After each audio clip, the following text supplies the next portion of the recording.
This is the posterior triangle.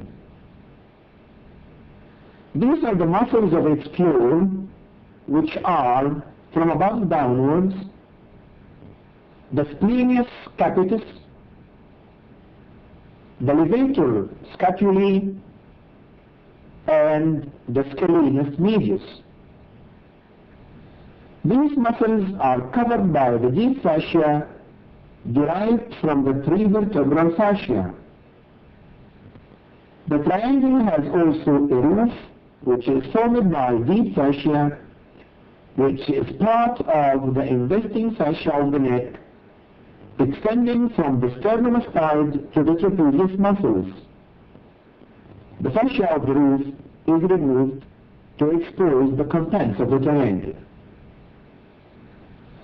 The nerves in the posterior triangle are seen to appear at the posterior border of the sternomastoid muscle. These nerves belong to the cervical plexus, brachial plexus, as well as the accessory nerve. These are the cutaneous branches of the cervical plexus. This is the great auricular nerve passing upwards on the surface of the sternomastoid towards the ear. This is the transverse cutaneous nerve of the neck, running across the sternomastoid muscle. These are the supraclavicular nerves, which run downwards towards the clavicle. The lesser occipital nerve will be seen on the opposite side of the specimen. This is the spinal part of the accessory nerve, emerging at about the middle of the posterior border of the sternomastoid. It runs downwards in the fascia of the roof of the posterior triangle to disappear under cover of the trapezius muscle 5 centimeters above the clavicle.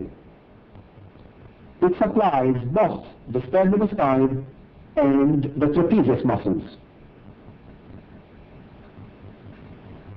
These are the trunks of the brachial plexus. The details of the plexus, as well as the subclavian artery, will be seen more clearly on the other side, where the clavicle has been removed. This is the external jugular vein passing downwards on the surface of the sternomastoid muscle. It leaves the muscles to pass in the posterior triangle to end in the subclavian vein. This is the inferior belly of the omohyoid muscle, crossing the posterior triangle to disappear deep to the sternomastoid.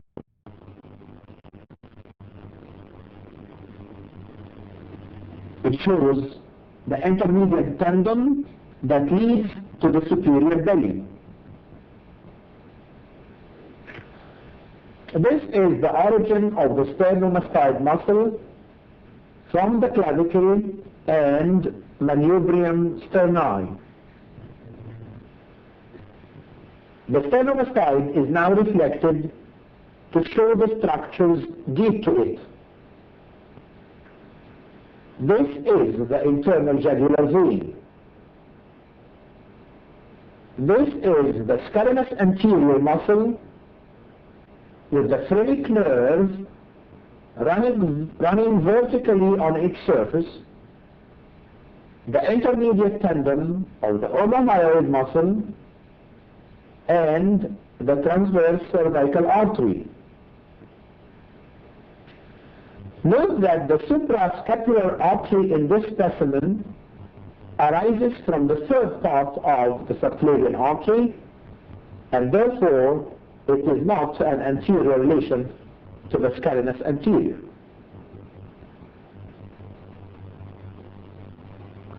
Now we are on the right side.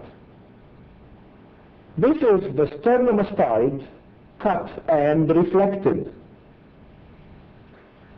The spinal accessory nerve is seen passing from undercover of the internal jugular vein to pierce the deep surface of the sternomastoid.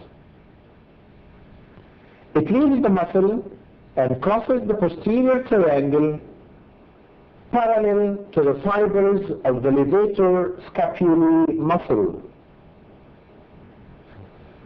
This is the origin of the cervical plexus, where it arises from the upper four cervical nerves. The cervical plexus gives off muscular and cutaneous branches. This is the lesser occipital nerve running upwards parallel to the posterior border of the sternomastoid. This is the great auricular nerve. These are the supraclavicular nerves. This is the descendens cervicalis, which joins the ansa cervicalis. This root of the ansa comes from the second and third cervical nerves. The other root of the ansa cervicalis, which contains fibers from the first cervical, comes through the descendens hypoglossi, which is a branch of the hypoglossal nerve. These are the three trunks of the brachial plexus and the subclavian artery passing between the scalenus anterior in front and the scalenus medius behind. This is the upper trunk. This is the middle trunk.